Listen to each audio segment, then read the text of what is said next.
அதிமுக வெளியிட்ட வேட்பாளர் பட்டியல் 2021 பட்டியலின் ஜெராக்ஸ் என இயற்கை வளங்கள் துறை அமைச்சரும் திருமயம் தொகுதி திமுக வேட்பாளருமான ரகுபதி விமர்சித்தார். புதுக்கோட்டை மாவட்டம் திருமயம் தொகுதியில் திமுக வேட்பாளராக அறிவிக்கப்பட்டுள்ள அமைச்சர் ரகுபதி வருகை தந்த நிலையில் அவருக்கு கட்சி நிர்வாகிகள் உற்சாக வரவேற்பளித்தனர்.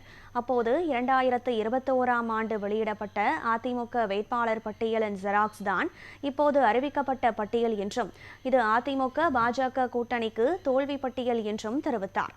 மேலும் இந்துத்வா வேறு ஆன்மீகம் வேறு என்பதை தமிழக மக்கள் நன்றாக புரிந்துள்ளனர். தமிழகத்தில் ஆன்மீக அரசியல் ஈடுபடாது எனவும் அவர் விமர்சித்தார். மேலும் ஜவுளி ஏற்றுமதியில் குஜராத்தை கூட பின்னிற்கு தள்ளி தமிழகமே முதலிடத்தை பிடித்துள்ளதாக தெரிவித்தார். மேலும் எடப்பாடி பழனிசாமி ஆட்சியை விட தற்போதைய ஆட்சியில் பல மடங்கு வளர்ச்சி ஏற்பட்டுள்ளதாகவும் 2021 முதல் 2026 வரை பல்வேறு வளர்ச்சி திட்டங்கள் ஒரே காலகட்டத்தில் செயல்படுத்தப்பட்டுள்ளதாகவும் கூறினார்.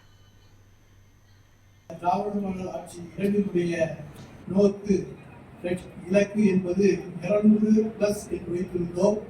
ஆனால் இன்றைக்கு அண்ணா திராவிட முன்னேற்ற கழகம் அறிவித்திருக்கிற வேட்பாளர் பட்டியல் என்பது 2021 வேட்பாளர் பட்டியலுடைய ஜெராக்ஸ் காப்பியாக இருப்பதை பலரும் அறிவார்கள்.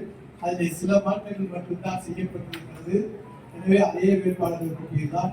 எனவே அதே தோல்வி பட்டியல் அதிமுகவுக்கும் பாரதிய ஜனதாவுக்கும் தொடரும் இந்த தேர்தலில் சொன்னால் தமிழ்நாடு இந்தியாவில் இருக்கக்கூடிய எல்லா மாநிலங்களிலும் வித்தியாசமானது. இந்துத்துவா வேறு ஆன்மீகம் வேறு என்பதை தமிழ் மக்கள் உணர்ந்தவர்கள். எனவே இங்கே ஆன்மீக அரசியல் எடுபடாது என்பது பழனிசாமியினுடைய ஆட்சியை விட பல மடங்கு இன்றைக்கு உற்பத்தியை அதிகரித்து காண்பித்திருக்கின்றோம். அதே போல இன்றைக்கு மின் உற்பத்திக்காக பல்வேறு திட்டங்களை கொண்டு வந்திருக்கின்றோம். நம்முடைய திருமயம் தொகுதிகளை மட்டும் கடியாப்பட்டி, இடிவிலை, வேந்தன்பட்டி ஆகிய 3 இடங்களிலேயும் ஒரே நேரத்திலே 3 துணை மின் நிலையங்களுக்கான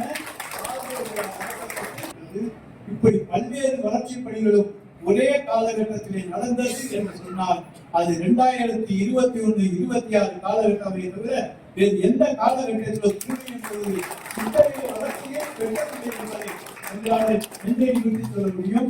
என்றால் 91-96 கூட நான் அமைச்சராக இருந்திருக்கிறேன். அந்த காலத்திலே செய்ய முடியாத வளர்ச்சி பணிகளை கூட இந்த காலகட்டத்திலே என்னாலே செய்ய முடிந்திருக்கிறது.